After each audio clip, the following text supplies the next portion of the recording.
Hi, Tom from Leicester Fan TV here. Just giving my thoughts and expectations going into the Spurs game at the weekend. Look, this ain't no easy game by far. The season in a whole, what can you say? 1 point on the board. The first game of the season, we got that point against Brentford where we should have won. Should have won comfortably. We had enough chances in the game to get the win and we blew it. 2-0 up at the 60-minute mark. The first 60 minutes of the season, playing brilliant football, passing movement, creativity.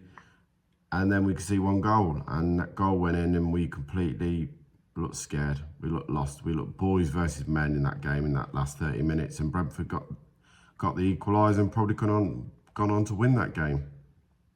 That last 30 minutes in the Brentford game really has set the tone for the season. Poor performance after poor performance after poor performance.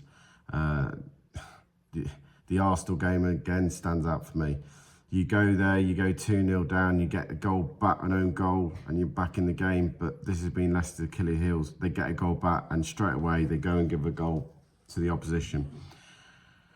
We did it again in that game. We get another goal back to make it 3-2. Within 1 minute 30, we conceded again. And suddenly it's 4-2, and it's a mountain to climb. That has been Leicester's performance. That's been Leicester's biggest problem. We get a goal, and within minutes, we're giving goals away. No more says it all than Brighton, our last game we've played, and go a goal up inside the first 60 seconds, thinking brilliant, just what we need. Not won a game all season. Haven't won a away game in nearly a year. You get a goal up inside 60 seconds, and that should really been the momentum, the drive to really go on to win that game. But once again, by 16 minutes, we're 2-1 down, and we're looking lost. And as people would have seen that game, yes, we went back to 2-2, but the second half performance was absolutely abysmal. And to lose the game 5-2, well, credit to Brighton, you deserve it. You absolutely annihilators. You pulled all our weak spots apart, and we looked ordinary. You know, Leicester fans now really have had enough of Rodgers. We look at the manager on the touchline, and I compare the two. Conte on the touchline, enthusiasm, willingness, drive, jumping around, shouting at his players. And then you look at Brendan Rodgers, who stands there, maybe takes a couple of notes in the game to start half-time and at full-time. Even when the goals go in, it's a little clap. The game against Southampton, we went 2-1 down, and Brendan's standing there when they scored their second goal and clapping, trying to get the lads to do something. But there was no enthusiasm. And we look at the touchline, there's a man there who doesn't want to be at our football club, I think most Leicester fans would say now. Let's put into perspective. Last February, when we lost 4-1 at home, 4-1 away at Forest, the word refresh was mentioned by Rodgers after the game. And there's been a few things now with this whole refresh in the summer. What hasn't materialised, we made 2 signings, one being a veteran goalkeeper in Alex Smithies, who has literally come in as a backup, and one centre-back after Wesley Fofana left the football club in Faz.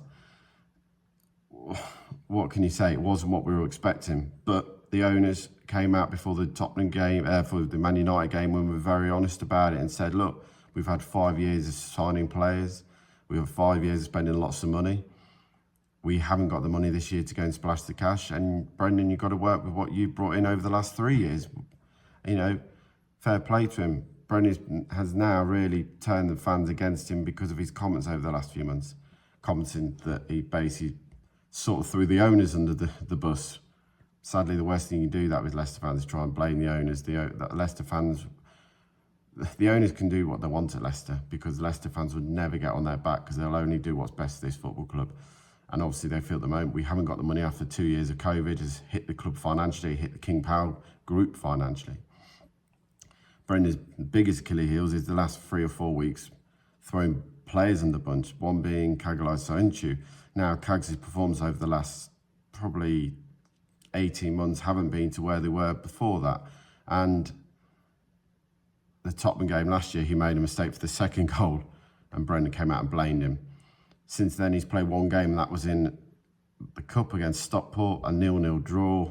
The fans were calling for Rodgers to go that game, to go to Stockport County, a League 2 game, and drew 0-0 was abysmal. I was there. It was not the greatest performance, but to go to a League Two team who were at the time second bottom of the Football League and not score a goal was embarrassing. Looking at Tottenham from an outsider in, what can I say? You boys are flying. You know, bar your defeat the other night, you boys look like a team that will be definitely challenging for the, you know, Champions League this year. Conte's brought some really quality into that squad as well. Richarlison on his day can be a well beater. And when you get the Richarlison we saw against Tottenham, against Notts Forest, doing keepy uppies, it tells me he's already feel comfortable in his surroundings at Spurs.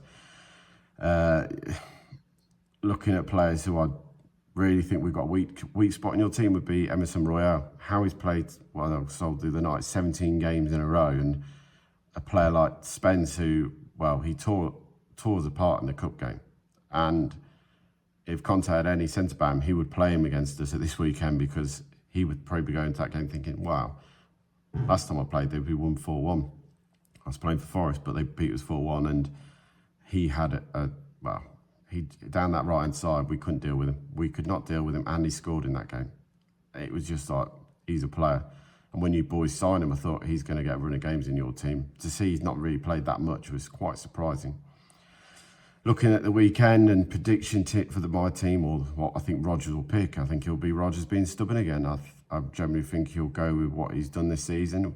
When players, for some reason, go against what he wants to do, or a post-match interview like Timmy Castagne came out and basically went against what Rodgers has said in his, he dropped him. And we haven't seen Timmy Castagne now play for 2 games. I think he'll probably play Ward in goal. I think he'll be. I'd hope he won't be stubborn. I'd hope that he'd play Castagne on the right, James Justin on the left, and a back two of Johnny Evans and the new signing of Vaz, who we haven't seen yet. I'd hope he would play him, because we need something different in the heart of the defence at the moment, because we're conceding goals from fun. The middle of the park will be the interesting one, the selection, because Wilfred Dini has played the last 2 games as centre-back.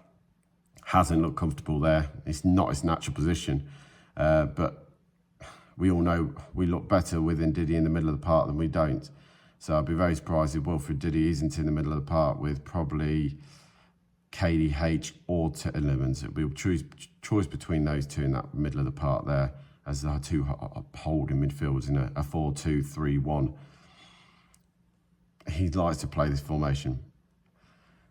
But seeing we went to Brighton in the week and played a 4-3-3 or 4-4-2, he could change it again.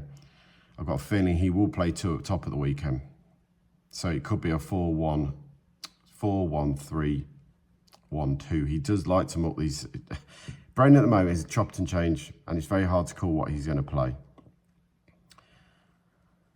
I've got a feeling he will play Iheanacho and Daka up front again, because they look very good at Brighton. Maddison is an automatic pick, but if he plays him on that right wing, you lose everything about Maddison, what's good. So to sit here and actually predict the team is very difficult at the moment, because you don't know from one week to another what Brendan's thinking. And that's been the strange thing this year with Brendan, because Brendan Rodgers has always been settled to a 4-2-3-1, likes to play the lone striker. To the back end of last season, he was going 4-3-3 because of the players we had. Obviously now that Harvey Barnes is starting to come back into it, he's starting to go back to a formation he likes. Obviously Barnes for me will play at the weekend. Barnes on his day can tear teams apart, but at the moment we haven't seen enough of the good performances. Where do I think Tottenham and Leicester will finish? Well, at the moment well apart, and if Leicester can finish 16, 17, great. We all know get a few wins and Leicester will shoot at the table, but I think at the moment with Rodgers in charge, Leicester fans can't see where this win's coming from. I think that Tottenham will finish in the top 3. I really do think they can get that 3rd spot this year, and I'm going to go for a 1-1 draw. If Leicester can go get a point at the Lane, then it's been a good point.